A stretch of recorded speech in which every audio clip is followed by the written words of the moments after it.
हाय. आजच्या व्हिडिओ मागचं कारण म्हणजे आपण जेव्हा जेवतो तेव्हा आपल्या ताटात एखादा तरी असा पदार्थ असतो जो आपल्या प्रत्येकाच्या खूप आवडीचा असतो आणि त्याच्याशिवाय आपलं जेवण आपल्याला अपूर्ण वाटतं. तसं माझं आहे. तो माझ्या आवडीचा पदार्थ म्हणजे भात. भाताशिवाय मला माझं जेवण अपूर्ण वाटतं. म्हणजे ताटात पोळी असो, भाकरी असो, बाकीचं तर असतंच, भाज्या, उसळ वगैरे जे काही आपण खातो. पण भात नसेल तर मला असं होतं की प्लीज मला एक चमचा भात द्या, प्लीज शेवटी.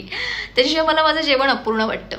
मी भात दिवस रात्र खाऊ शकते. म्हणजे दुपारच्या जेवणात भात, रात्रीच्या जेवणात भात, पोळी नसली तरी चालेल, भाकरी नसली तरी चालेल.